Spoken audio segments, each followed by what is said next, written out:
So welcome to this meeting of the Board of Education, Anne Arundel County Board of Education. This meeting is being televised live on AACPS TV, and it's streamed on AACPS's YouTube channel. General information and protocols for the meeting are posted on a sign by the doorway as you enter the room. So please make sure that you have read those if you have not already done so. At this time, we will have our invocation. O God, we pray to administer that which is just in all educational policies, being ever mindful of your guidance. Stir us to action with love, wisdom, and understanding. And now our pledge.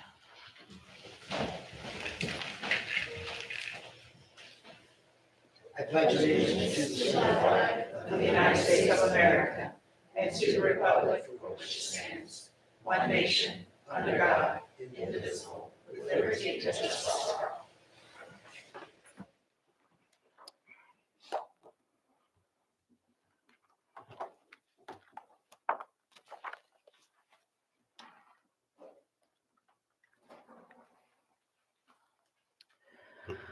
Okay, we're now going to move on to item 2.03, approval of minutes. But before we get to that, I believe we have a, no, we'll do this first, approval of the minutes. Do we have a motion? Motion to approve? Second. I hear a motion and a second. Do we have consensus? And we do. Okay. So at item 2.04, establish agenda order, I believe we do have a motion this evening.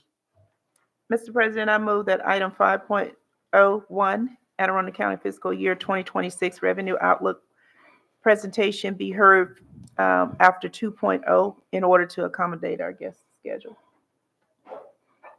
Okay, Second. we have a motion and a second. Any discussion? Seeing none, Ms. Howe. Ms. McDermott, Aye. Ms. Pulliam, Aye. Ms. Schallheim, Aye. Ms. McFarland, Aye. Ms. Hamdawi, Aye. Ms. Dent, Aye. Dr. Tobin, Aye. and Mr. Silkworth. Aye. Motion passes 8-0. I move to adopt the agenda as amended. So we made the amendment, now we have to adopt the new. Do we have a second? Second. We have a motion and a second. We have consensus? We do. Okay, so having taken care of that, we're going to be moving on to our Anne Arundel County Fiscal Year 2026 Revenue Outlook. Mr. Trumbauer. Welcome. Thank you, Mr. President. Is this good? Or should I put over here? Okay. Is this being picked up? Can you all hear me? Everybody in TV land? Excellent. Oh, look, can I have a presentation? Isn't everybody lucky about that? So before I dive in, I just want to share a couple anecdotal things. First, I want to thank the superintendent and his team for walking the county exec and his budget team through the superintendent's request. It was a great meeting. I can say that we all had an appreciation for the ambition of your request. So thank you, Mr. Superintendent. It was very good. And secondly, I wanted to share that, as bureaucrats do, sometimes they talk to each other. And I was down at the winter MACO meetings last month. And, schmoozing around and talking to people. They say, what do you do? I'm the budget officer in Anne Arundel. So they say, I met another superintendent. He says, man, we love Dr. Bedell. I said, man, me too. And then they said, and man, we love Matt Stansky. I was like, join the club. So I just wanted to say, from a perspective wider than just me, that there is an appreciation for the team at Anne Arundel across the state, and so we're happy to see that. I know that the county executive and his administration shares a great relationship with the board, the superintendent's crew. So thank you. With that, let's talk about some numbers, and then you guys can ask me anything you want when I get done. How about that? We can go to the next slide. Okay, so what you're going to see here is our just closed year, fiscal year 2024. We closed the books on that, I think, at the end of November. And in general, the tracking is a little bit ahead of what we predicted, so that's good. We budget conservatively. We like it to end up that way.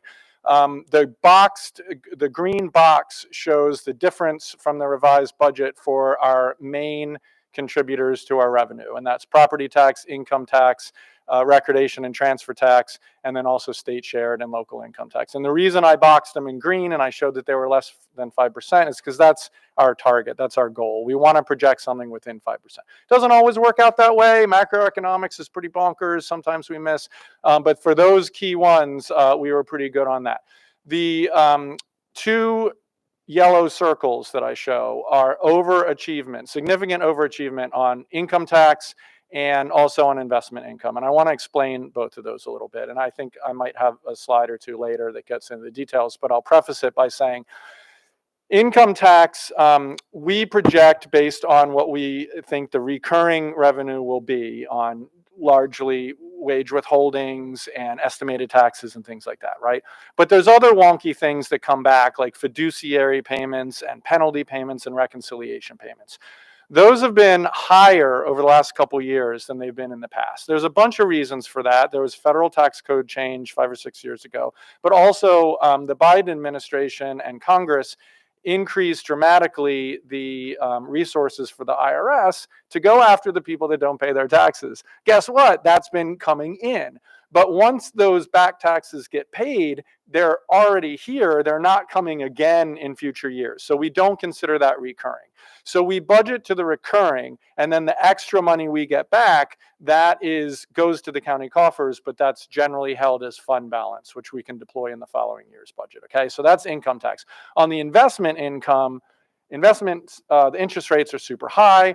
County's been holding cash. Usually, we get 1 or 2%. We're lucky getting a lot more out of that. Again, that's not going to last forever, so we don't budget for that, but we realize that extra revenue in our books. So that's why I circled those two, because I know what you're thinking. You're thinking, hey, that looks like a lot of money. Why aren't we spending it on teachers, right? Hey, I would love to, but the problem is it's not going to be there next year.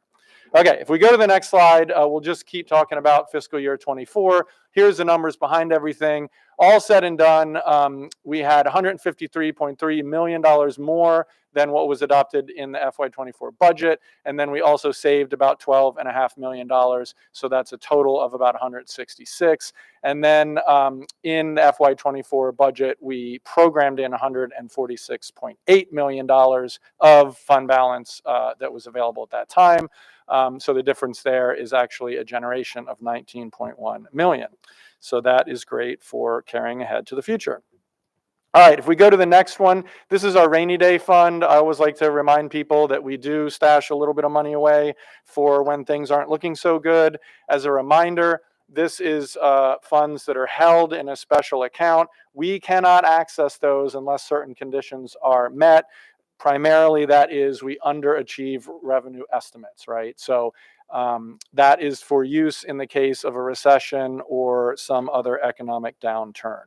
But the county policy is to continue to keep that at the maximum allowable, which is 8% of our operating revenue budget. Next slide shows you what that looks like on a graph. The orange is what is allowed under code, and then that line, the blue line, is what the county has actually been able to do, and it's been County Executive Pittman's policy to keep that at the maximum, and our bond rating agencies really, really like that, which is reflected in our AAA bond ratings. Okay, now we're going to compare the current year budget to last year's budget. We're about halfway through fiscal 25 right now. And if we compare it to 24, it's an increase of 175 million. That's 8.2%. That's a lot. Okay. But what we like to do is compare apples to apples. So we're going to take out the incremental fund balance and a little bit of incremental one-time revenue to get an apples to apples comparison. And then it's still a lot. It's 6.5. That's a big growth year, but a little trimmed down from the 8.2% on the strictly numbers comparison. Next slide is going to show you where our money comes from. No surprise here. The vast majority, about 75%, is from property tax and income tax. Those are the key components of our revenue structure. The other main one that we have control over is the recordation and transfer tax, because we get to set the rate on that. The other slices of the pie largely come in from licensing and permits or fees. We get some state assistance and things like that. But property and income tax is where it's at. So this will show you the numbers behind the slices of pie. This is 3 years, right? So it's fiscal 23, 24, and then the budget for fiscal 25. And what I wanted to point out here is you see, modest growth for all of them pretty much year over year, except for recordation and transfer, because that's a reflection of the real estate activity. When mortgage rates went up, people stopped buying houses and refinancing. If you're like me, you're not going to give up your 2.25% mortgage for nothing, right? So you're sitting on your house for a while. That activity will pick up once mortgage interest rates come back down.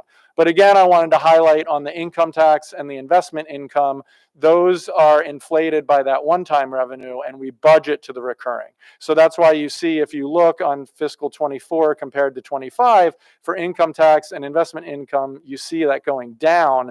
That's just a reflection of not budgeting for one-time revenue. Okay, now I'm going to give you a little bit of a summary of how things are coming in so far. I'm pleased to say that the fiscal foundation of the county is strong and revenue is coming in as projected. Property tax is going to be solid. We have a very generous 2% homestead credit. So even as assessments go up, the primary residents will only see that 2%. So what that means is an insulation layer builds up between what a home is assessed for and what a resident is paying. So even if that assessment was to go down in an economic downturn, it'd have to go all the way down to reach what that current taxable amount is. So that's why I say we have a buffer there. So not worried about property tax. Income tax coming in steady with projections so far. We do project that it should continue some small, modest growth looking forward. Of course, there's a lot of uncertainty with macroeconomic things, but right now we're halfway through the year and income tax looks pretty good. Recordation and transfer tax has recovered a little bit from the low of a couple of years ago. Interest rates are off of their highs, but they're still higher than what people want. And so that activity is depressed. The next slide is I want to show you what I talked about before. So the yellow bar, this is income tax that we get, right? The yellow bar is showing the amount from withholdings and estimated payments. That's what most people pay on their taxes every year. The blue is reconciling payments, but the red is what I want to focus on. These are those penalty and interest and fiduciary payments. Now, if you look all the way back, you see the red was just this little kind of bar. It got a little bit bigger, it kind of grew proportionally. But then the last 3 years, it got a lot bigger, right? That's when we started giving all the IRS a lot more resources to go and track down these back taxes. That's not going to keep up, and especially with the rhetoric that's coming from the new presidential administration, I don't expect that to continue. So we're not budgeting for that. But I wanted to show you visually what I was talking about before. Okay, next slide, and this is another fun one. This is recordation and transfer tax. For those of you that have been on the board for a while, you're used to seeing this. I call it the double shark fin, right? The fin on the left of the screen is the housing bubble. It went way up, then it came down. That's what happens. And then we started seeing that again a couple of years ago. It went up, and we're like, okay, I know what's going to happen. It's going to go down again, right? Well, boy, did it ever. Super steep. So that high was not sustainable, and this low is depressed. So we know and we hope that when mortgage interest rates start going down more, that activity will recover. But just to show you a point here, what we're saying would be a reasonable expectation for the upcoming year in fiscal 26, let's call it 120 million. We looked just a few years ago, we were at 200 million. That's $80 million difference of recurring revenue. So I'd love to get that back. And I'm sure you would too, because the board gets about half our budget. So, all right. Next slide just shows you what's triggering that. You can see the unit sold is in black. When the mortgage interest rates went way up, the activity went way down. Interestingly, the price of the average home has stayed relatively steady, and that's due to demand. We just don't have enough housing in the area. And then finally, this shows you the track record of the mortgage interest rates. It's pretty much inversely proportional to the activity. When mortgage rates are high, activity is low. Next slide, I just wanted to show you to remind everybody that we do have a property tax revenue cap in Anne Arundel. So what this says is that the amount of total revenue you can get year over year can increase by either 4.5% or the January rate of inflation measured by the Consumer Price Index, whichever is less. Okay, so if in January our CPI is, let's just say 3%, a round number, that is less than 4.5. So that is what we can grow our overall property tax revenue by, the amount of dollars, right? And then the county sets the property tax rate to achieve that amount of revenue. So we don't have a cap on the rate, we have a cap on the amount of revenue, and we set the rate to meet that cap. What I wanted to show you here is the blue bar is what we ended up setting the rate to achieve, and the red cap is what the cap level was. And you're saying, gee, Chris, that's weird. It looks like there were 2 years where you went over the cap. Well, we did. That was a decision that the county executive made that was the actual CPI, January, 7.5 and 6.4. So that was showing you how much higher there would have been revenue available if we weren't held by the cap. But on one of those years, the county executive did make a decision to have a higher rate so that he could give extra money to the Board of Education. That is allowable under state law. So state law supersedes the county tax revenue cap. However, generally as practice, the county strategy has been to set the property tax rate at the cap level. Sometimes that means the rate goes up a little bit. Sometimes it goes down a little bit. It depends on the play between that CPI number and how much assessments go up. A little bit of a spoiler alert, assessments are going up a lot this year. Property values are rising. So A, you can expect that rate not to change a lot. B, you can be very thankful if you're a primary residence holder that you have that 2% tax or that homestead credit. Okay, so now let's look into Chris Trumbauer's crystal ball. What do we see going forward? I'm characterizing this as a stable outlook on recurring revenue in general. So not a whole lot of growth, but not a contraction. So on income tax, maybe continued modest growth. Property tax will be fine, and hopefully continued recovery on recordation and transfer. What I am worried about is a reduction in state assistance, because we've all read the media accounts and we've seen what Governor Moore has said and the legislative leaders about their structural deficit. And they're meeting down the road as we speak to start to try and figure that out. There's also, to be candid, there's some uncertainty with the incoming presidential administration. There's likely to be some potentially significant macroeconomic strategy changes compared to the previous administration. I don't know what those are going to be. I don't know what that's going to look like, but we're hearing a lot of talk about tariffs that could reignite inflation. We're hearing a lot about changes to the federal workforce. It's no secret that Maryland has a very high concentration of federal employees, and Arundel County does too in particular. So any reduction in that workforce or relocation of that workforce could have an outsized effect on our overall revenue forecast. And then the other thing I point out is we have seen some significant growth over the last few years. That's good because we had some catching up to do. It also has a tail, right? When we raise wages, then that also increases our future pension costs. When we do more capital projects, that increases our debt service, right? And everything's getting more expensive. That's what inflation is. So even though our revenue forecasts, I hope, will look good, more of that is going to be eaten up by these built-in expenses. So that means there's less to do new initiatives or new things in the budget. And then we also have mandates that the state gives us and other things like that. So that's me tempering expectations right there. Okay, so final slide. If we look at the overall pressures on our budget for the future, the inflation decline seems to be slowing. It went down pretty good for a while there. It's plateauing a little bit. So that means that we might not see reduced costs for things that we were hoping for.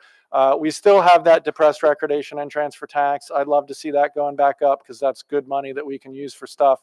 There's a lot going on with the blueprint over on the education side and state policy. They'll be working out that, but there are some mandates that are kicking in. There are some future ones in a year or two. We'll see how all that plays out. But then, as I just mentioned, those incremental increases in debt service, pension and health insurance costs continue to rise. And then we have the carryover from prior year pay packages.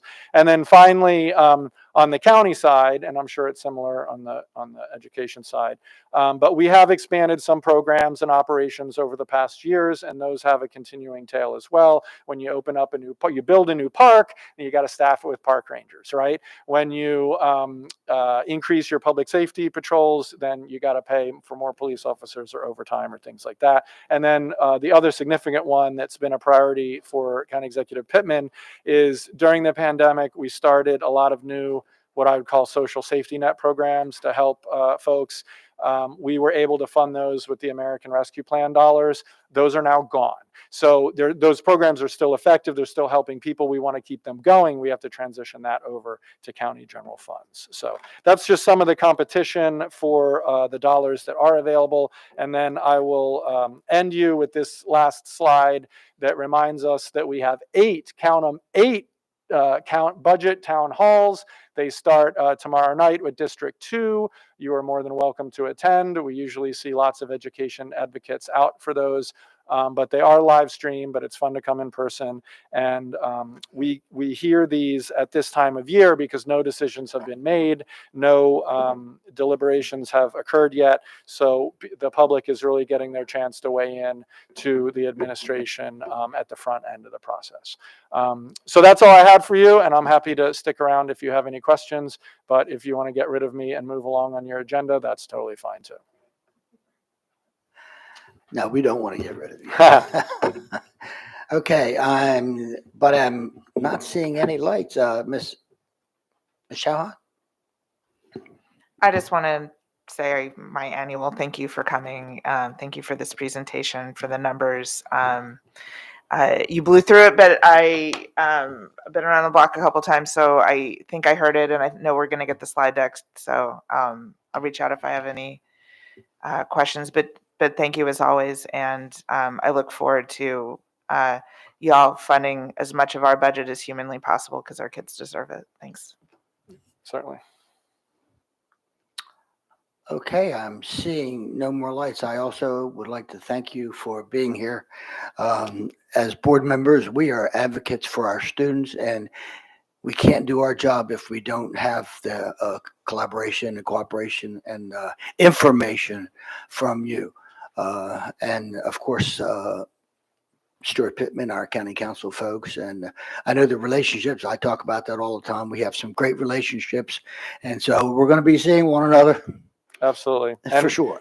And we are we're envied around the state for the collaborative relationship that our administration has with you all. That's not the case in every county. I'll just leave it at that. Thank you, Mr. Trumbauer. Thank you and good day. Thank you, sir.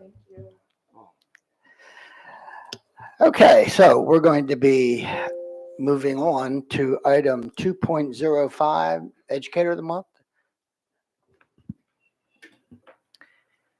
Today, the board recognizes a teacher who throughout all the programs and experiences that she has led, maintain a positive relationship with students, staff, and families at Belle Grove Elementary School.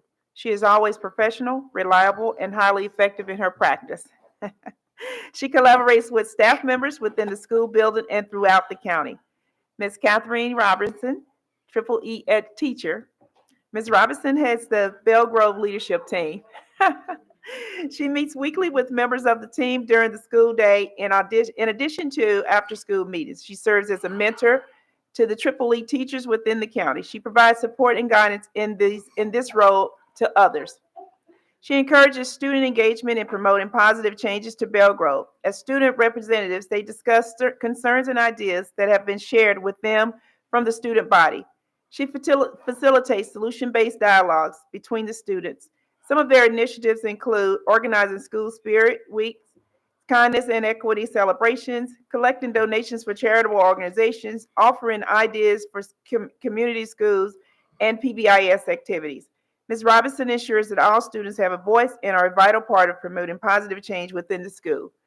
She also dedicates herself to creating engaging and creating creative lessons for her students. She facilitated the participation in 2 artist in residency programs with students at Belle Grove. The first is an interactive art installation book on beautiful oops, which I love, which allows students to realize every mistake and an opportunity to make something beautiful. The second is a collaboration with 5th grade students to welcome a teaching artist into the classroom. Additionally, Ms. Robinson has arranged for students to participate in a dance team with an experienced dance teacher and choreographer. Throughout these endeavors, Ms. Robinson has single-handedly exposed Belle Grove students to various experiences that will help them and enrich their lives. Ms. Catherine Robinson, we are honored to recognize you today as our January 2025 Educator Month. Would you please join me and welcome to the dais as you accept this award.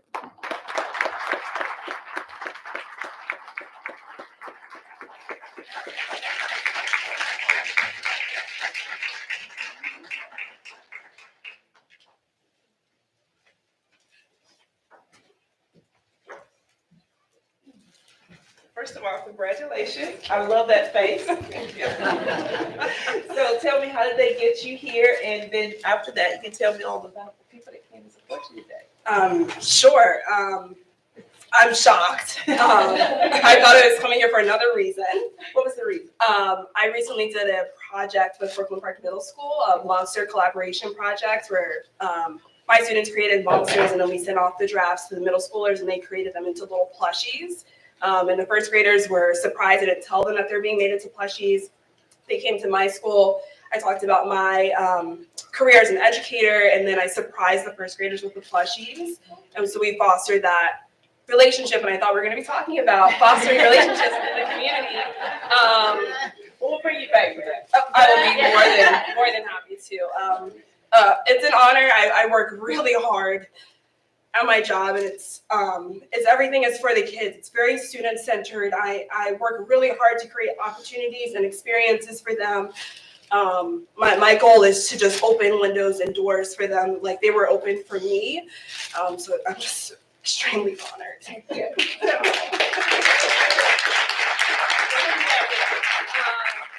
I have my mother and father who just shocked. I have my principal, Carrie Allen, who is very supportive of every single thing that I do. I'm just really grateful to be working with her. I have some of my friends, Lindsay Thompson, who I work with on the dance team, Carmen Santana, who's our school secretary, Krista Curry, who I also work with extensively as well, and then also my direct supervisors, Tara Rose and Lacey Shepard as well, who are also very supportive of me too. Wow, that's awesome. Well, congratulations. Pictures in here. Of course. See if I can do this right, since we got so much. Yeah, let's see that.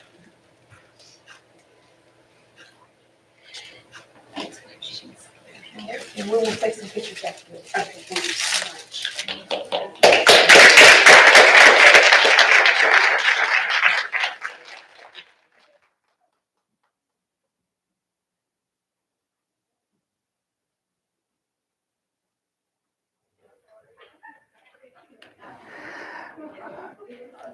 Okay, now we're going to move on to item 2.06, our employee of the month.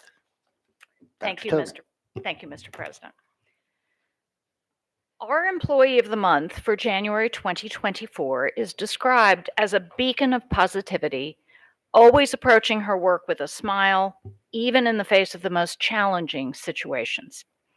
Her calm demeanor and ability to make complex problems look simple is remarkable. And she consistently identifies areas in need of improvement, taking action to resolve them. As a leader of both students and staff, she inspires confidence and fosters an environment where everyone feels supported and empowered to succeed. Christy Watkins Day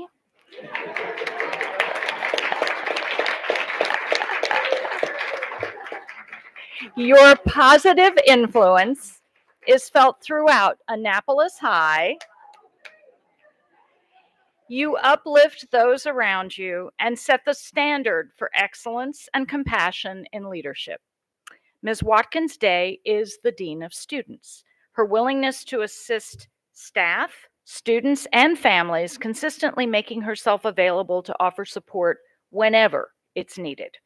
Whether it's guiding students through escalated situations, supporting administrators and teachers with behavioral struggles, strategies, or engaging with families to ensure student success, Ms. Watkins Day approaches every challenge with enthusiasm. She leads the behavioral support team with dedication, not only modeling best practices, but also training her team to provide the same high-level support.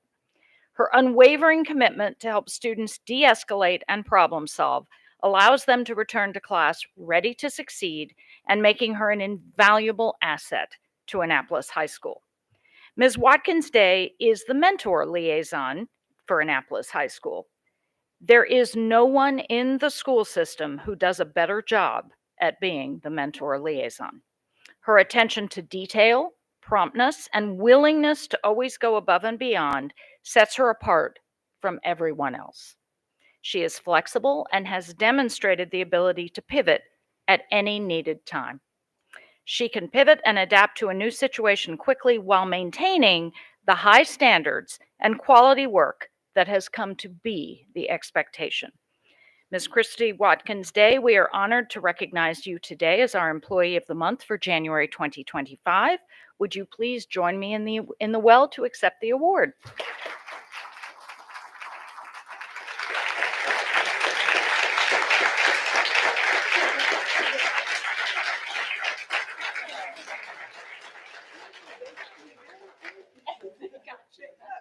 So here you go. There's that. I'm going to give you this to keep.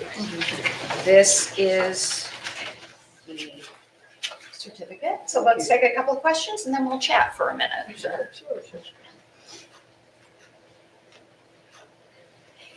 So, who do you have with you? So my principal's here with me. She's a great support of mine. Mr. Johnson's here. He was my supervisor last year. He's now the principal at Suburban Park Middle School. Miss Joe is here. She was my supervisor before Mr. Johnson. She is now at Studio 39. Mr. Behringer is here. He's working with us at Annapolis High School. He's here to support me. And my current supervisor is here, Mr. Godfrey. So they're all here supporting me. I'm sorry. And I could not forget Mr. Dillard. Mr. Dillard, he's been helping me with the mentorship program. So I'm super appreciative, Mr. Dillard. Thank you. And what did they tell you to get you here? They've been asking me to come here today to speak about the mentorship program as part of the board meeting today. So. We should add that. And honestly, I didn't want to speak in front of you. I kind of didn't want to come today. Well, now you see, we're not scary. No. Well, thank you for everything. No, thank you. I appreciate this. Thank you all. I appreciate it. I know the difference you make. Thank you.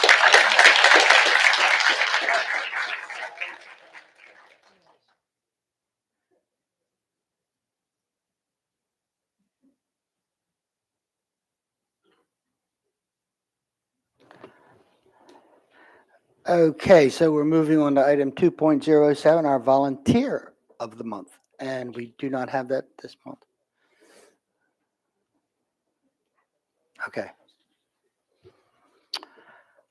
Okay, so we will be taking a short break for some photos. We'll see you in a little bit.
So welcome back, everyone.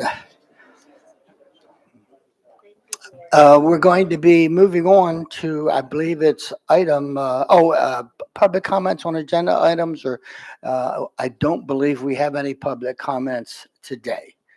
So we'll be moving on to item 4.01, a policy committee report. Ms. Schauheim. Yes. Happy New Year, everyone. All right. So the meeting of the policy committee was supposed to occur yesterday on January 7th, but had to be rescheduled due to Snowpocalypse 2025. So we will instead meet tomorrow, January 9th at 3 p.m. virtually as always. Pending the outcome of those discussions and any actions taken by the committee, JEF, reporting child abuse and neglect, may be added potentially to the January 22nd meeting of the Board of Education on first reader, or some other regularly scheduled meeting of the board. And if that's the case, the public will be alerted to that fact when the meeting agenda is posted public, usually the Friday before the Wednesday meeting, via all the usual channels and press release process. And this concludes this edition of the Policy Committee report. Thank you. Thank you, Ms. Schauheim. So we'll be moving on to item 4.02, the President's report. Well, I do have a few things to report. On Thursday, December the 19th, I had the honor to join Dr. Bedell at the Ruth Parker Easton School in Old Mill to surprise the principal of Ruth Parker Easton. Amy Guerke has received this year's George Arlotta Leadership Award as the county's principal of the year, and she learned that she won the award while doing what she does, while assisting students as they arrived on December the 19th. Dr. Bedell and I, along with Education Foundation Vice President Vic Samuels, Executive Director Joe Callahan, and other school system officials surprised her with the announcement. And Ms. Guerke said, I believe in a statement, I often say that I have the best job imaginable, and being recognized for my work is a wonderful surprise, and it is a privilege to be part of such an amazing school community, and I'm deeply grateful for this award. Well, we are deeply grateful for her. On Friday, December the 20th, I had the honor and the pleasure to serve, notice I said serve, at the superintendent's breakfast and ugly sweater day. And I think, Dr. Bedell, you did some serving on that day yourself. I'm not quite sure who came away with the award for the ugliest sweater. I know I didn't. But along with Dr. Bedell, I think Mr. Mosier, Ms. Jackson, and many others, we served. But we served and observed so many of our great staff here in the cafeteria at Riva Road in Roanoke County. The breakfast was great, and the atmosphere was amazing. I do say it often, but I was truly reminded of the great staff that we have here in AACPS. So many dedicated people working so hard each and every day alongside our great teachers and staff in our schools only leads me to continue to believe that although we face many challenges in the new year, we are ready to face them together for the welfare of our great students. So I am proud of everyone. I was proud to serve. I look forward to doing that again. And I'm so lucky to be a part of this fantastic group of professionals. So on Saturday, January the 4th, I attended the annual TAC legislative event at the Severn Inn in Annapolis with Ms. Schauheim, I believe Ms. McFarland, Ms. Pullum, Dr. Tobin, Ms. Dent. And we were able to meet and greet many of our local political friends as well as many of our teachers and staff. It was a great opportunity to get together to talk about the new year and the challenges we still face. Severn Inn has a great view with the Naval Academy across the water. It was absolutely fantastic, and we will face the challenges that we have by collaborating and working together. I would like to thank Christina Corona, President of TAC and TAC, for hosting this wonderful event. Now on Monday, January 6th, we had scheduled our annual Board of Education legislative breakfast, but it was necessary for us to postpone, and we're looking to reschedule that, and we will let everyone know. So my final announcement is I want to update everyone on the board's fiscal year 2026 budget process. The board will conduct 2 public hearings on Dr. Bedell's recommended budget, the first being held here in the board room tomorrow night at 6 p.m. The second will be held Tuesday at 6 p.m. at Severn Run High School. This rescheduled date is, of course, a result of this week's snowstorm. The board will also hold a public workshop to ask questions about Dr. Bedell's recommendation here in the boardroom at 6 p.m. on Tuesday, January the 21st. The workshop is open to the public, but no public comment will be taken. And also, the board's policy committee meeting originally scheduled, as Ms. Schauheim said, but postponed because the storm will now be held at 3 p.m. tomorrow, January 9th. That concludes the president's report. So we'll move on to item 4.03, Superintendent's update. Dr. Bedell. All right, Mr. President, thank you. I want to extend a happy new year to our community, faculty and staff, students. It's been an interesting start, as you can see with this first slide to this year. Maybe some form of retribution because we had to come back on the second. This was the payback to give them these additional days or something. But anyhow, I really do want to start off by thanking everyone on our operations team for the work they have done and continue to do to clear school lots and walks so that we can get everyone back into our schools as quickly as possible. These team members don't get a lot of credit for the critical work they do. And I want everybody to know that I am most appreciative of them every single day, but especially during weather events like this one where they have to get out here and tread dangerous terrain in order to make sure that schools are ready for students, faculty, and staff. So to Bill Heiser and your team, thank you for what you guys are doing to get us ready. I also, as you know, you heard Mr. Silkworth mention, I want to extend these kudos to 2 of our building administrators. First, to Amy Girk, principal at Ruth Parker Easton School, who is the winner of the Georgia Lotto Leadership Award as our AACPS Principal of the Year. As Mr. Silkworth mentioned, we got a chance to surprise Ms. Girk as students arrived one day just before the break, and it was wonderful to do that. Second is Anna Ori. She's an assistant principal at Marley Middle School. She's been named Middle School Assistant Principal of the Year by the Maryland Association of Secondary School Principals. She'll have an opportunity to compete in the national competition for Assistant Principal of the Year. Congratulations to both of these outstanding leaders for all they will do and have done for students on a daily basis. Applications are being accepted to take part in our 10th International Parent and Community Leadership Academy. This important initiative is aimed at improving communication between the school system and international families. It also helps to diversify the pool of leaders in schools and the community who can better support the academic achievement of international students and multilingual learners. It is important that the community understand that this has yielded employment opportunities for some of those individuals who have participated. And it is one of the opportunities when I get to go in and present and kind of give a state of the school overview, I really enjoy it the most, because there's just a number of questions that come up, and also just an awareness of everything that this school district has to offer. Anyone interested can get more information, as you can see here on our screen, www.aacps.org/IPCLA. Finally, I just want to close out with our vacancy update. As you can see, we are continuing to stay steady with our teacher vacancies around that 60 range. Teacher assistants, we're at 37, doing well with bus drivers and alternative vehicle drivers. Food service workers, this is an area that I know we plan to attack in the budget, so hopefully we'll be able to see those numbers improve over time. Thanks to the police department for what they've done with crossing guards and HR, also the hiring of custodians. Those numbers really look good. We're down to 13.25 vacancies. So very pleased with the progress that we're making. We know food service workers, we have some work to do, but I think help is on the way in terms of hopefully budget approval.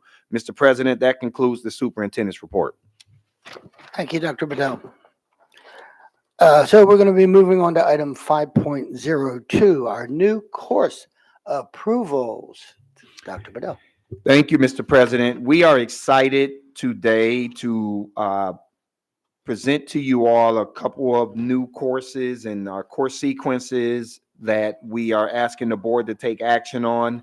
I will go ahead and at this juncture, the superintendent recommends approval of these courses beginning in 2025-2026 school year.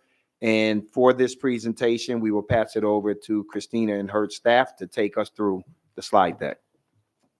Thank you, Dr. Bedell. Good afternoon, President Silkworth, Vice President Dent, members of the board. Happy New Year. For the record, I'm Christina Catalano. I'm the Chief Academic Officer in AACPS, and today I'm joined by two of my colleagues in the Office of Academics. Hi, good afternoon. Michelle Batten, Assistant Superintendent for Curriculum and Assessments. And good afternoon. My name is Kevin Hamlin. I'm the Assistant Superintendent for College and Career Readiness. So this afternoon, we are excited to bring forward 5 new courses for your approval. Just want to remind everyone that this is grounded in policy IE. We do not have courses available in our program of study unless they are approved by the board in accordance with this policy.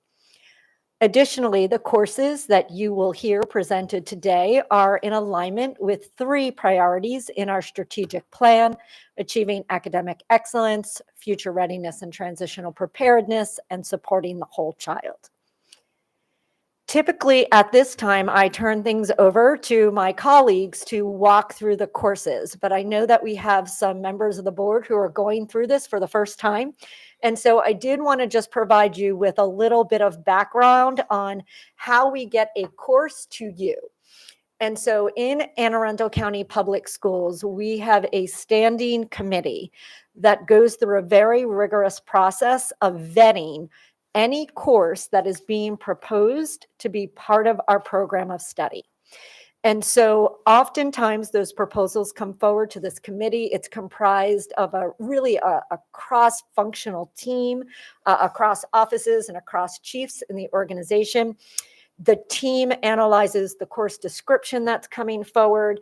They look at the need for the course, often grounded in data, the why are we proposing this course, and what data do we have to indicate that this is a course that should be added to the program of study. They look at the scope and sequence that's being proposed, whether it's by content or by grade band. Additionally, they look at goals and outcomes, any assessments that would be part of this course in the instructional program. And then they also look at things like, are there qualifications a teacher might need in order to teach this course? Scheduling patterns, how would this course be scheduled, either at the middle or high school level? And then finally, if it's appropriate, they will look at any award of credit, if it's a high school credit bearing type of course. So this committee goes through a very robust vetting process. Lots of discussion, lots of really robust push and pull on the why. They ultimately make a recommendation to me and my leadership team, And then we again discuss the need. And then once we go through that process, I bring it forward to you for approval. And so I just wanted to share that context because I know we have some new members with us for this new course approval. And so with that, we are going to get into the nitty gritty of the courses, and I'm going to turn things over to Ms. Batten. Actually, sorry, Dr. Hamlin. It's okay. So I'm very excited to talk to you about our new proposed physical rehabilitation CTE completer. The Academy of Health Professions programs available at both CAT North and South use project and problem-based learning, clinical experiences, as well as classroom and lab instruction to teach students about the field of healthcare. Annually, this program is filled to capacity, and interested students are placed on a waiting list or unfortunately are turned away. Under the leadership of Mr. Rose and Ms. Keller, who are in the room with me today, the Career and Technical Education team is happy to bring similar programming and opportunities to our comprehensive high schools. In the proposed physical rehab completer program, students progress through 2 foundation courses: Foundations of Medicine and Health Science, and Structure and Functions of the Human Body. In the final course, students are prepared for actual experience in the clinical setting with a focus on the specific knowledge, skills, and abilities related to rehabilitative science. All students will earn CPR certification as an outcome of their participation in this program.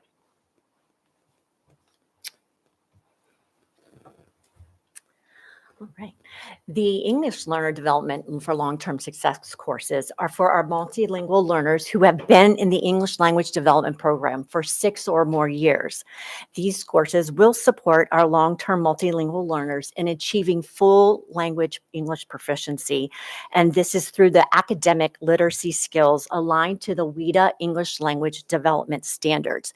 And that would be for Standard 1, Social and Instructional Language, Standard 2, Language of Language Arts, Standard 3, Language of Mathematics, and Standard 4, Language of Social Studies. Students would be part of Course 1, Success 1, and then move on to the course Success 2 upon completion.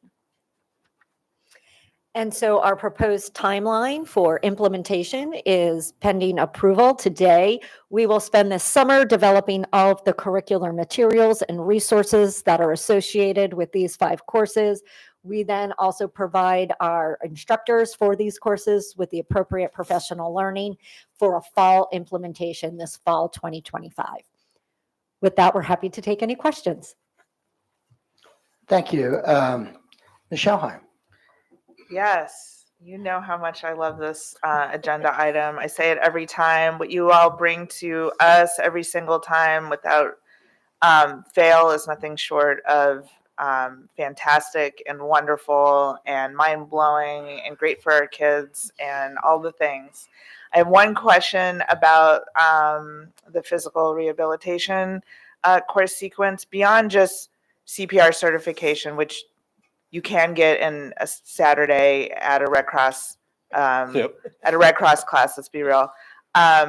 Is there any other certification or work towards a certification that completion of these 3 courses would represent for students? So while there's no industry-related credential that's recognized by the state yet for Blueprint, our CTE team has plans to pursue ACE certification and another option through the community college to extend our post-secondary pathways and options.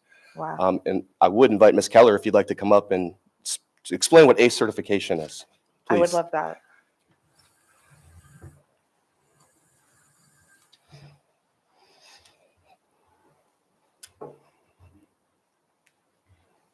Hi, good afternoon. Good afternoon. Can you hear me, Claire? Yeah. Okay. Absolutely. I apologize. I'm not used to speaking out loud, so.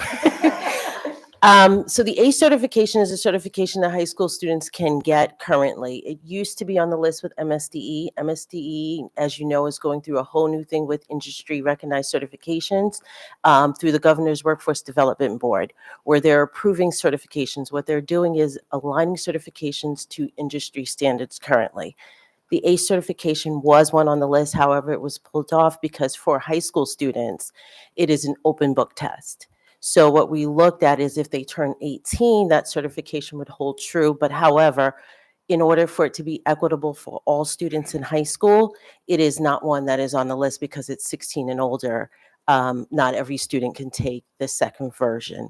So what we're looking to do is partner with AACC and find a certification that we can present to MSDE next year in order to make it viable for students. In the meantime, we've already talked to business partners, and they are already interested in our students having some of those skill sets to work in phys rehab, because you only need a high school diploma in order to do that, and to work in some of the other care settings. So we have stuff lined up for it. We are just not certain what that is. So we'd rather not present it to say that that is the option if it's not the viable one we're choosing at this point. Totally fair. And thank you for that explanation. I personally feel that any sort of physical rehabilitation or physical therapy sort of pathway is so smart. I mean, you will, for any students listening, I don't know, do students listen to our meeting? Maybe parents do. Well, one maybe, but you will forever be employed. Yeah. If you become a physical therapist. Let's be real. Like, you can almost walk into any place anywhere in the country and be like, hey, I'm certified, can I take a shift? So this is so wonderful. What a wonderful opportunity this is for our students. So I'm thrilled, not to downplay the other stuff we just heard, which is also great and wonderful for our students. But, when I saw the physical rehabilitation stuff. So thank you for seeing the value of this. Well, to your point, Ms. Schallheim, when Ms. Keller and Mr. Rose proposed this course, they shared with me that they've based this proposal on research and data that's available to them in ONET, which is a database measuring the growth of career field prospects. And in Maryland, the median salary for a personal trainer is $46,000. And for physical therapy aides, they calculate over the next 10 years to need 7,000 positions in the state of Maryland alone. So I concur, and that's why we're really following the data with this presentation. Awesome. Obviously, I'll be supportive. Dr. Tobin. Thank you, Mr. President. Thank you all for the presentations. I think both of these are terrific. I just want to clarify on the English language learner courses. So this is predicated on a student having been in the system long-term and needing extra support to develop the full literacy skills that we're looking for. Correct. This is Okay. for students who have been in our program for 6 or more years. Okay, so this is offered in high school? High school. Okay, as soon as 9th grade, assuming the student. We have Wait. multiple pathways for our English language development learners in high school. We may recommend that they participate or attend English language development course 1.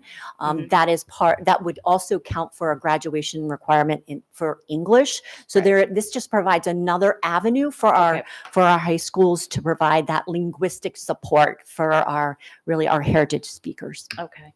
I'm glad to hear it because, sorry, Dr. Bedell, were you gonna? No, I'll wait till you finish. I was only gonna say, in the course of my work outside the board, I've become aware in a number of places of the sort of insistence that at a certain point, a student's basically taken off the multi-language learner track, when in fact, the data suggests it takes longer than we typically provide. So I'm assuming that research is to some extent behind this, and assuming it is, I'm very, very glad to hear that. So Yeah, and I think it's probably a bigger or a larger discussion. This is the beginning of just some of the changes we're going to make. Don Pulliam, you and I had some conversations about the growing population out there. We recognize the growing population here in the Annapolis area. But just thinking about really a full-blown comprehensive support model. This is part of the conversation that we're having as a cabinet right now. When you look at our data, the data tells us that the area that we're missing in significantly right now in this county our ELL students, Mhm. multilingual learners. Mhm. And so we recognize that we have to begin to start to build this understanding that we don't necessarily have the bandwidth to do everything at one time. Right. But we also know there are some budgetary requests to begin to beef up in this area so we can have this comprehensive support model in response to data. And this is an example of that. No, I'm very glad to hear that because it is obviously a critical area that we have been needing to address. So thank you for this. My additional question with regard to the other courses being presented to us, the rehabilitation, and this is kind of a larger question that may or may not exactly impact these particular courses, but I do know with some of our other completer paths, there are things that cross over with the standard high school requirements. For example, biology, right? So there's clearly a component of anatomy in this course. And I know with regard to Blueprint, we have been running into very sort of rigid requirements that, oh, no. If a student, say, is going over, in the case of a CAT course, to do maybe the earth science or something like that, they have to go back and take a biology class, even though certain aspects of what they're doing clearly duplicate that class. And I'm just wondering if that's been part of this conversation, not necessarily in curriculum development, but more broadly as we move forward, because I think part of the great value, in my opinion, other than the obvious practical value of taking a course like this and being highly employable, is that, as I've always said, the CAT work, this kind of learning is the original project-based learning. And for many students, the science sticks through this best. And I think we should be all about how are the students actually learning rather than are we checking the boxes whenever possible. So I simply put that out there as an ongoing question and something I will personally be advocating with legislators and others about. But I think this is yet another course that offers some opportunity to really have our students learn science, some aspects of science in the most meaningful way that sometimes has far longer and more lasting benefits than, I mean, this is not to undermine in any way the fabulous biology teachers we have. It is only to say that there are different modes of learning. And so less a question, more a comment, but if you have any thoughts, Dr. Bedell, I mean. Yeah, I have a lot of thoughts. Yeah, I was like, thank you But- for your advocacy. Yes, that's basically yes. Okay, good. Yes. Thank you. Thank you all. Okay, Ms. Stamp. So first of all, I'm really excited about the physical rehabilitation course for a lot of reasons. I really believe that project-based learning is paramount for our children to be able to transition after they leave high school, because I somehow or another have not figured out how the only thing that people know how to do when they leave schools is turn on and off a computer. So I'm really excited about this, but more so, I just want to make sure I got clarity. And I forget your name, ma'am. It's Demetria, but everybody calls me Dee Dee. Okay, Miss Dee Dee. So my question, I wanted to make sure I had clarity. You say you are working with companies so that we have college and career ready, so that the students that are working, they have a chance to transition and work with industry so that they have real life experiences in working in this field? Yes. So basically what happened was we already held a meeting, which is like a PAC meeting, a business advisory meeting last year, where we talked to the business partners, Luminous Health, Baltimore, Washington Memorial Medical Center, and a couple different personal trainer companies. The only physical therapy assistant program currently that is very competitive is Anne Arundel Community College. So with that being said, students who need to apply to that need a certain amount of time in the field. So working at these different as a personal trainer or as a physical therapy assistant aide, which would be called, would give them a boost up in their application into the physical therapy assistant program. So those were the different things that we talked about. Baltimore Washington Medical Center, they would like assistance with somebody helping carry the equipment as the actual physical therapist is on the floor working with the patients in the hospital. So different things like that. There were a couple different avenues. We, once we have the program up and running, we'll meet again with them and talk about the different job prospects. But the goal is to have them in the jobs, networking, so that this way, when they're ready to transition, it's an easier transition. I love it. Second question is about the being the certified for the CPR certified. Was a specific reason on why they was certified for CPR versus being certified as a physical therapist assistant? Was it? Well, the physical therapy assistant is through the program through AACC, Anne Arundel Community College. Okay, so it is through AACC. Right. So what we were looking at is personal trainer. So the personal trainer certification is a certification that students can earn. I like it. Yeah, so that was our goal, right? So there's always that in between too. I'm all about jobs and portability. So if you think about it, if I'm going to school for something and I'm learning and training, I still need to keep a livelihood. So thinking about what that looks like for a student and what they can do at their age and be able to still network and have the experience and have that real world application is how we look at it. So personal trainer was one. CPR is one that you always need. So that's a definite in the job description. So just looking at those things to make them more marketable, even though if they stay in our state, which is what we want, and we want them more so in our county. So we want to look at the things that are available in our county for the kids to do. And those are some of the aspects that we looked at. Thank you very much. You're welcome.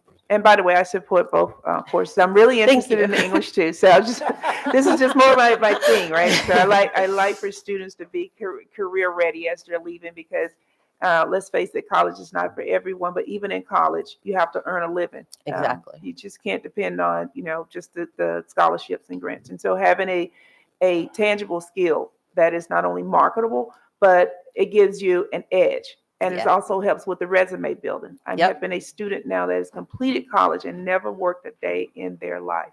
I don't know how that happened, but it did. And so no harm, no foul on the individual, but you've got to build a resume now of college courses that you've taken and not real life experiences. And it becomes very challenging.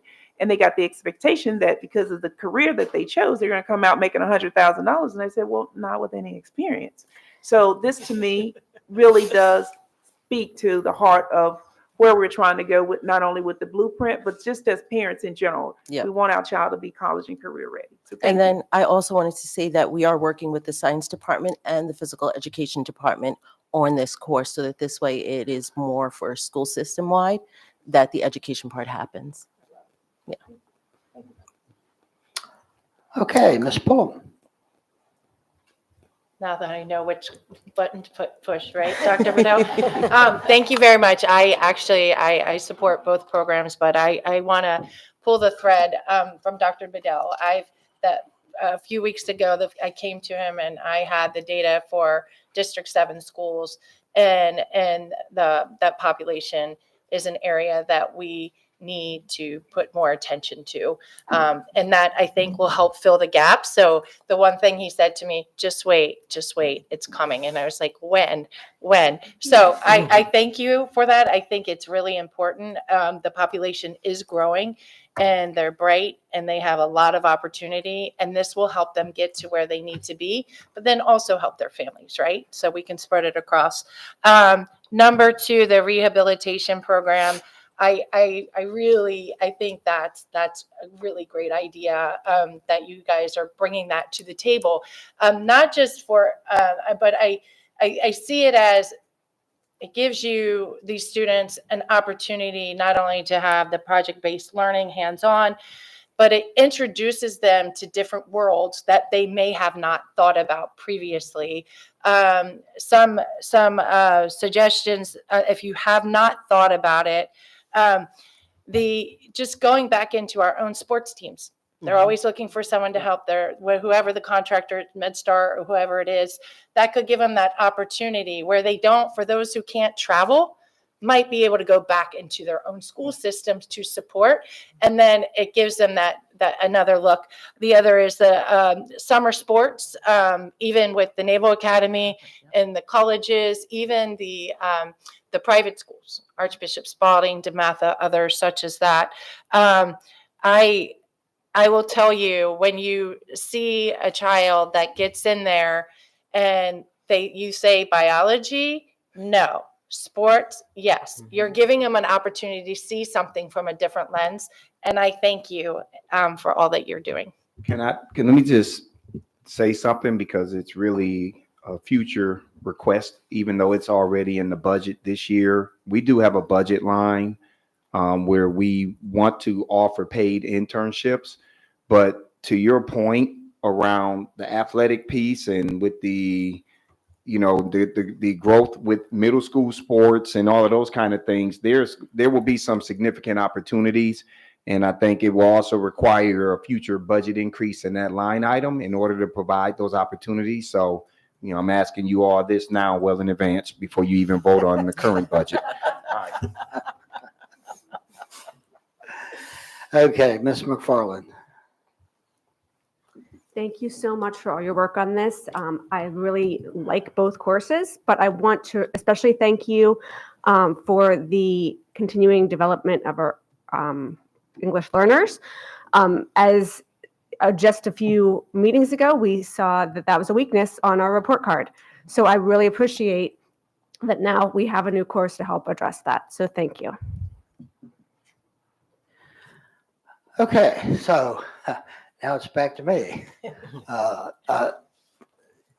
It's actually great to be in this position, because some things that I write down, Ms. Pullum talks about it, Dr. Bedell talks about it. I had written down OJT with our own school system.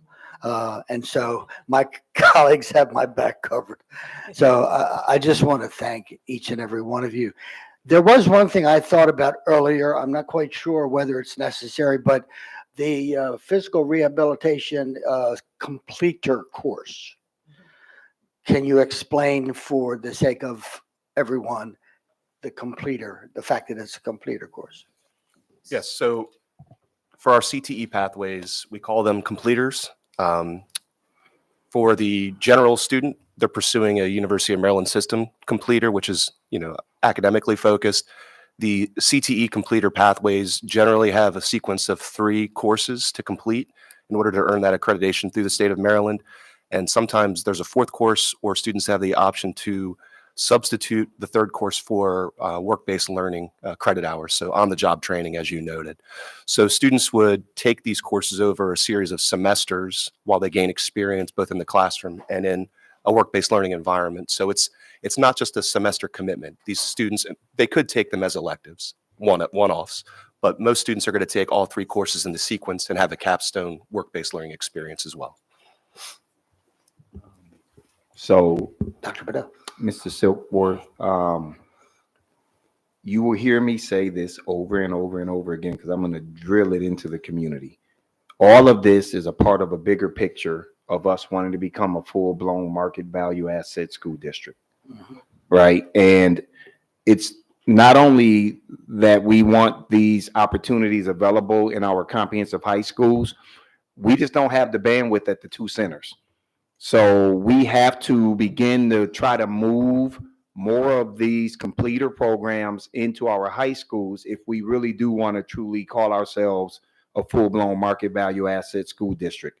So over time, we'll be able to collect data on how we're moving on that trajectory of having our kids graduate out of this system with one of those 3 ways that they can earn those market value assets.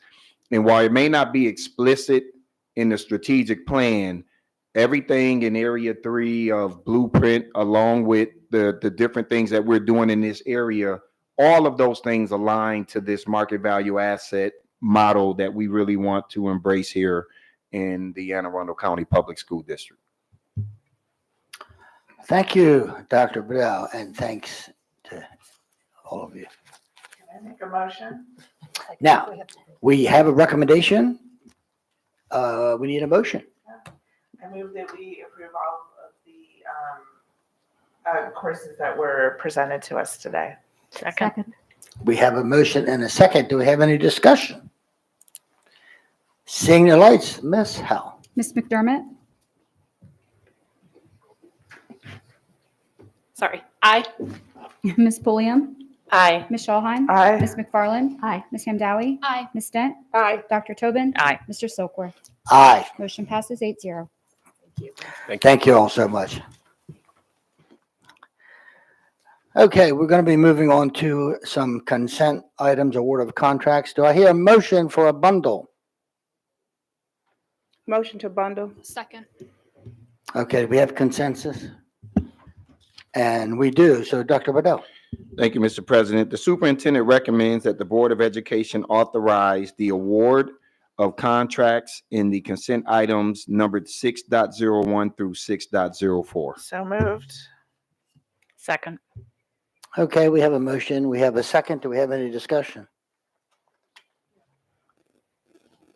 Ms. Schallheim.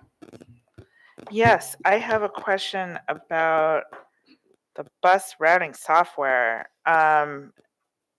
I assume that this is a different company than what we've had previously, and I just want to ask about, I know we're piggybacking, which is great, but I want to see if this accomplishes any of the things that were previously stated in any of our auditing reports. I think Gibson comes to mind. So thank you in advance for that. So can you kind of sort of restate your question? Yes. So I know we're piggybacking. I understand that this is a new vendor we're potentially working with pending approval today. I want to know if the reason is to accomplish some of the things that were brought up lots and lots and lots and lots of times previously with regard to like moving school hours, the various audit reports of the past, et cetera. Good questions. For the record, Bill Heiser, Chief Operating Officer, and I'm joined by Matt Stansky, Chief Financial Officer. Thank you. So you reference a couple of different things, all not mutually exclusive. As you know, they're interconnected. We're excited about this routing software. The team's done a remarkable job. It's been a robust team that's really looked at this software, joined not only from transportation experts, but from our information technology partners in-house here, as well as others. So this will allow us to move forward. As you know or recall, our previous routing software, that company is no longer going to be in the business. And so that really precipitated this process. With that said, as part of the metrics when we look for a software solution, we want to ensure that it meets our needs and can deliver a great product so we can get all our students to school in a timely manner.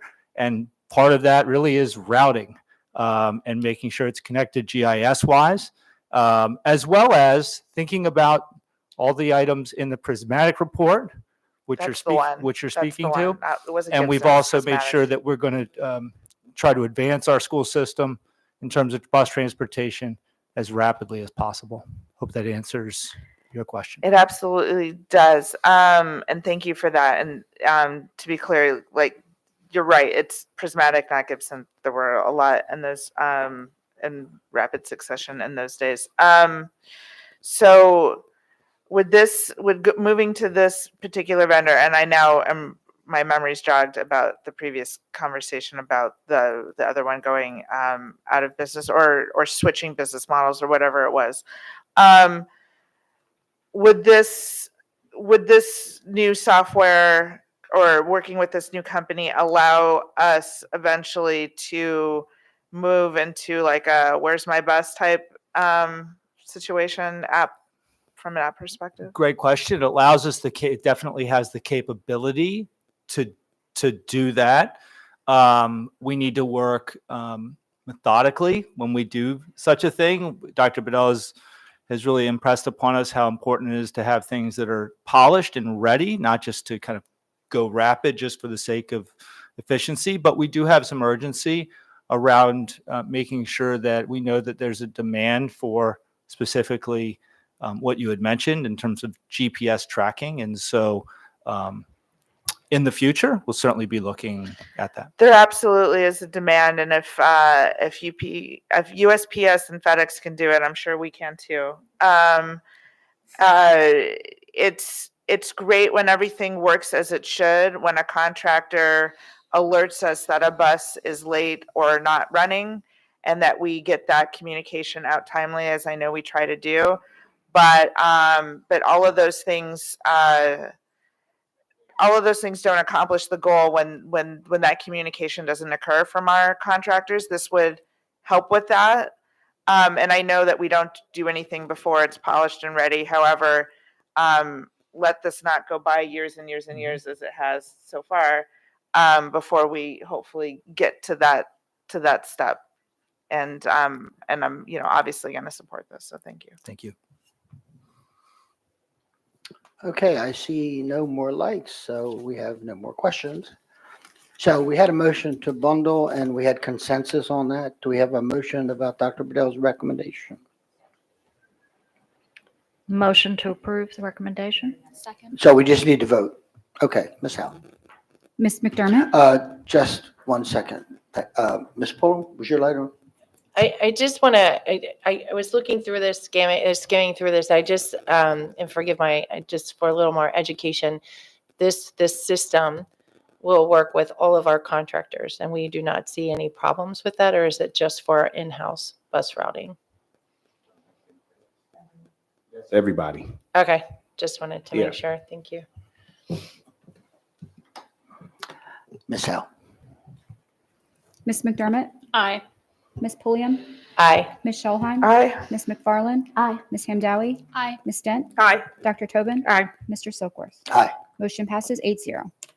Okay, we're moving on to action items, item 7.01, administrative personnel appointments. Dr. Bedell. Mr. President, we have none this month, this Okay. board meeting. Moving on to item 7.02, personnel. Oh, hold on, I'm sorry.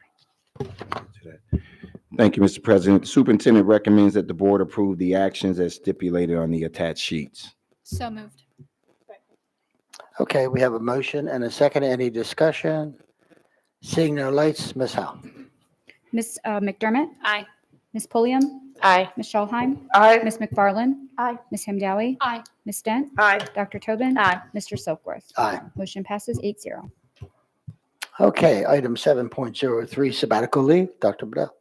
Thank you, Mr. President. The superintendent recommends that the sabbatical leave request be approved by the Board of Education. Second. Okay, we have a motion and a second. Any discussion, questions? Seeing no lights, Ms. Howe. Ms. McDermott? Aye. Ms. Pulliam? Aye. Ms. Schulheim? Aye. Ms. McFarland? Aye. Ms. Hamdawi? Aye. Ms. Dent? Aye. Dr. Tobin? Aye. Mr. Silkworth? Aye. Motion passes 8-0. Okay. And now policy revisions on second reading, item 7.04, employee travel, code GAEE. Ms. Wilson, good afternoon. Good afternoon, President Silkworth, Vice President Dent, members of the board, and Dr. Bedell. For the record, I'm Grace Wilson, Senior Legislative and Policy Specialist. Policy GAEE, employee travel, is before you on second reading after being posted for a 30-day public comment period. There were no comments received during this time frame. As a reminder, the policy is being updated at the request of staff, and the revisions proposed are minor and include updating the responsible office titles and updating the policy to reflect current drafting style. Staff have also proposed revisions to the accompanying regulation, GAEERA, and with that, I'd be happy to answer any questions you may have. Okay, I'm seeing no lights, so we may not have any questions for you on that. So thank you. And that was a second reading. So we'll move on to item 7.05, emergency plans. This is the first reading, code EH. Ms. Wilson. Thank you, Mr. Silkworth. Policy EH, emergency plans, is before you on first reading before being posted for a 30-day public comment period. The policy is being updated to account for the passage of House Bill 1219 during the 2024 Maryland General Assembly session. This bill requires that as part of each venue-specific emergency action plan for all athletic facilities, each middle and high school develop a cardiac emergency response plan. The policy is being updated to update the responsible office titles, to extend the policy beyond a state of emergency to address emergency situations as well, and to add legal references. The majority of the new state law requirements have been addressed in the revisions proposed to the accompanying regulation, EHRA. And with that, I'd be happy to take any questions you may have on this policy. Okay, any question? Seeing no lights, we thank you. Thank you. Okay, that brings us to item 7.06, items of legislation. Ms. Wilson. Thank you, Mr. Silkworth. Again, for the record, Grace Wilson. I'm Senior Legislative and Policy Specialist for the district. The 440th session of the Maryland General Assembly began at noon today. We know that education policy, including funding for the Blueprint for Maryland's Future, will once again be a central issue for the Maryland General Assembly this legislative session. As will addressing the nearly $3 billion shortfall that the state faces itself in fiscal 2026. In fact, the General Assembly has already hard at work. They have pre-filed the text for over 500 bills already. 3 of those bills are in the legislative exhibit before you, 2 bills on which the board has already adopted no position, and the priority legislation for the Board of Education and AACPS this session, House Bill 226, which was filed by Delegate Bagnall on our behalf. This bill creates an exemption to the 180-day requirement in state law for Anne Arundel County Public Schools only, so that we may adopt a school calendar without early dismissal days. And for the new board members, as a reminder, this is a bill that would implement the recommendations of the Innovative School Scheduling Work Group that occurred this fall, which recommended the immediate removal of early dismissal days from the school calendar. And I'd be happy to take any questions you may have regarding this legislative exhibit. Ms. Schauheim. Thank you as always for your great work, and I know that this legislative packet will only get more lengthy as we get into it, and I thank you and your team in advance for all the wonderful preparation that goes into this. It's not lost on me. I doubt it's lost on any of us, and we're really grateful for the information. Just a couple of things. So with regard to House Bill 226, firstly, thank you to Delegate Bagnall for pre-filing that, and I hope that we find lots of support this year. This will be our 3rd year swinging for this. However, I know this is much more limited in its scope than it has been in the past, and it doesn't come without its pitfalls either. So yes, we should all fight for this to get out of committee, please and thank you, and then on to the floor. But even if we do get this through, there's going to be some things that we're going to have to decide as a board, as a school system, because we're only X number of hours over in excess of what the minimum state requirement is, and so you add snowpocalypse in there and a couple other things, and then we're up against it. So while it does give us some flexibility, it doesn't do all of what we initially wanted to do. We need to have this pass, but we also need our Maryland General Assembly to maybe get out of their own way on this and realize that we're just trying to better the outcomes for students and lessen the burden for working families, and make some moves here.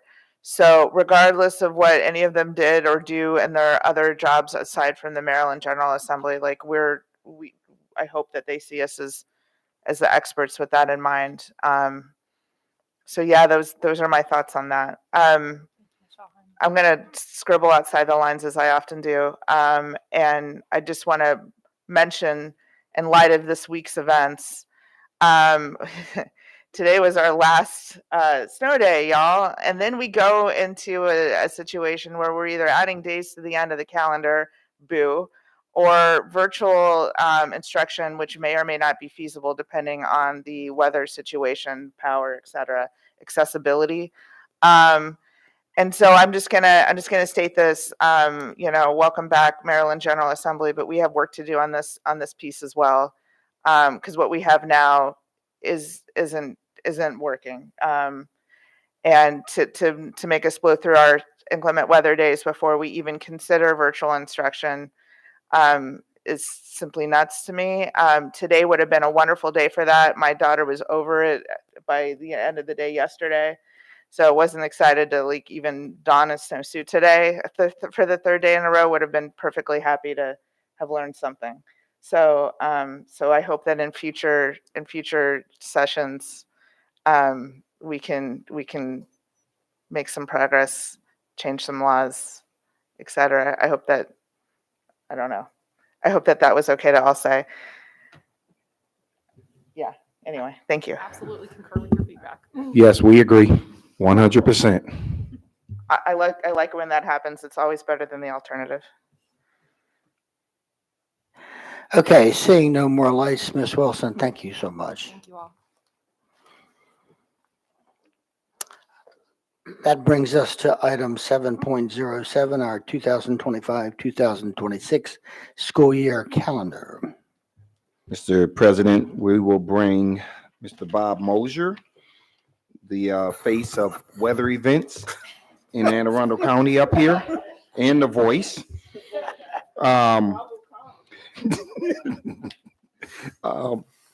So I'll provide a recommendation at the conclusion of the public comment period after consideration of those comments. So I'll pass it over to Bob Mosier at this time. So thank you, Dr. Bedell. President Silkworth, Vice President, and members of the board. Bob Mosier, Chief Communications Officer, here to present item 7.07, which is the adoption of the 2025-26 school year calendar. Just by way of review, at your last meeting, you were presented with 2 recommendations from the calendar committee. Both of those recommendations begin school on the 25th of August for students and end school on the 15th of June for students. The recommendations contained one major difference, which is the handling of December 22nd and 23rd, the 2 days before Christmas Eve. One option to you is to remain open on those days. The other option is to close on those days and shift the end of the school year to the 17th of June. You asked that we put that information out to the public for a survey and to get comments, and we did that. And almost 9,300 people responded to that. I will tell you that that's exponentially more than any calendar survey we have done in my time here. The other really nice thing about this response is the nearly 1,000 students who took the time to respond, which, given the comments from the calendar committee and the involvement of the 2 students, certainly was welcome. You see there the breakdown of the responses. There was one simple question, which is, do you prefer A or B? And so here is the way that broke down, pretty telling. I have sent all that to you, as well as all of the comments that accompanied that, and we can certainly post those comments online should you wish to do that. On the 18th of December, you also asked for some comparative attendance data regarding January 2nd and 3rd of this year. And this is that data as provided to us by our instructional data division. So you see that January 2nd and 3rd, there are attendance dips from the Thursday and Friday of other parts of the school year. So that is the extent of my comments, and I'll turn it back over to Dr. Bedell. Should I do? Well, I think at this point, before I do a recommendation, I guess I'm assuming there's some questions. Well, I do have one light at this moment. Yeah. Michelle Hahn. Oh, the calendar. Firstly, thank you again to Mr. Mosier, to the calendar committee, to all the people who took the time to fill out the survey, and for the, I believe it would be the data division for this lovely set of numbers. I was actually surprised it wasn't more dire on the 2nd and the 3rd, although we can all see that that's a dip. And even though this is average across like the entire school system, I'm sure that, you know, within various schools, it was the attendance dip might have been more widely felt than other places. I think this is student data, though. Do we know just anecdotally what staff call out? I mean, and it's okay if the answer is no, because I didn't ask for that. Yeah. We don't know, and that's fine. What else was I going to say about this? I think that's all I had at the moment. It was just more of a thank you for all of those things. And yeah, I think that was it for now. Thank you so much. Ms. Hamdawi. Yes, firstly, thank you to Mr. Mosier and the calendar committee and all of the staff that worked on these calendars. They are very well done and the presentations were extremely thorough. I'd also like to thank the nearly 10,000 people who left comments. It's always so incredibly helpful to have community input before we make our decision. I do prefer calendar B. I stated that last meeting, but before I start, I should acknowledge the extensive limitations that are placed on us. Those 12 early dismissal days, it always comes down to those dismissal days, doesn't it? Do not give us a lot of wiggle room with days off. And if we added any more, we may be going until Juneteenth, and obviously that's not really an option. But I cannot, in good conscience, approve a calendar that does not make allowances for or give days off for all of our students to have adequate time to observe either religious or cultural holidays. You know, it's a calendar that may contribute, or actually I can tell you will contribute to inequities or contribute to students not feeling a sense of belonging, especially at our lower levels. I know this is a conversation that we may return to eventually, and there are always different ways to edit the calendar or amend the calendar later on to make, you know, these holidays possible. But at this particular junction, I will not be voting to approve. Ms. McDermott. I just wanted to say thank you to the staff for putting together such a thorough document for us to receive. And then the other thank you is to all of the students who chipped in. Some of the most convincing arguments on this document are from students. So thank you. Please continue to do it. Thanks.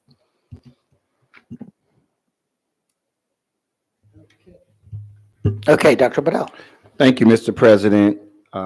Based on the data and the feedback received by the community and what we believe is in the best interest of moving our school district forward, the superintendent recommends the adoption of the Draft B school year 2025-2026 school calendar. So moved. Second.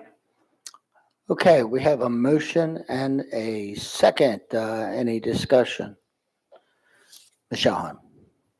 I remember one more thing I was going to say. We got to up our game because Montgomery County had us beat this week with their announcement of inclement weather days. And since we know that this is built into these calendars too, I just put that out there.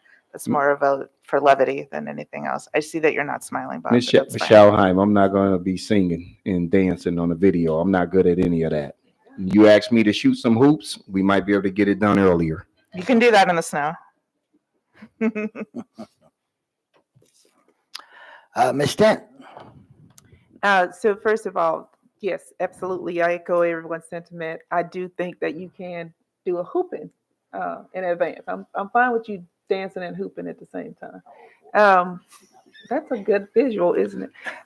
So what I really want to say is that I've got a lot of calls from the community, from various different communities, and to Ms. Hamdawi's comments, we are committed to looking at a lot of the input that the community wanted to put about the various different holidays and the observances for everyone, so that we can be supportive of everyone, which is critical on why everyone should reach out to your legislators to make sure they support the time bill and legislation that we have that we're asking everyone to support, which gives us entirely a lot of flexibility to be able to support all students that enter the halls of AACPS. And I want to be able to do that.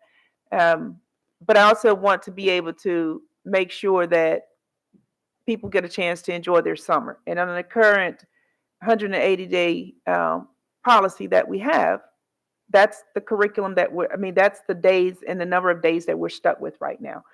And to be honest with you, we may be stuck with them after the session. We don't know what the outcome is going to be. But what we do know is that we hear your voices. We are committed to making sure that we can accommodate as many holidays as we can, as many observances as we can, but that comes with a cost. And so I've spoken with every board member. There was not one board member that did not agree with how do we move forward from here.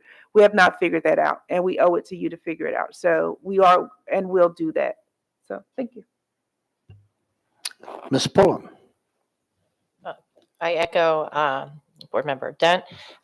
In terms of the calendar, we're hearing, we hear you, everyone. We just don't want to make hasty decisions without thinking of the big picture. And sometimes that happens more often than not. Our community is very diverse. Every person matters. So I am thrilled to see that we're going in this path. Second, I just wanted to observe, like I do approve option B, but I am also thoughtful of some of our farms population. I just hope that as we move forward with this, there's options for them as well in terms of getting the tools and resources they need during that time. Thank you. Okay, seeing no more lights, we did have a motion and a second, I believe. No more discussion. Ms. Howe? Ms. McDermott? Aye. Ms. Young? Aye. Ms. Schulheim? Aye. Ms. McFarland? Aye. Ms. Hamdawi? Nay. Ms. Dent? Aye. Dr. Tobin? Aye. Mr. Silkworth? Aye. Motion passes 7-1. Okay, thank you, Mr. Mosier. Item 8, to review item award of contracts. Is there any concerns about any of that? Seeing none. So that brings us to the end. I'll just be looking for a motion in a moment. I do have an announcement or two. I believe our policy committee, as Ms. Schulheim says, meets tomorrow, 3 p.m. It's a virtual meeting. And I believe our budget committee meets is January 21. And that is a 12 p.m. virtual meeting. And our next meeting of the Board of Ed here in Anne Arundel County will be Wednesday, January 22nd, 2025. That's a 6:30 p.m. Start time. So do I hear a motion to adjourn? Motion to adjourn. Second. Okay, thank you, everyone. Have a safe afternoon. Have a safe day. Bye.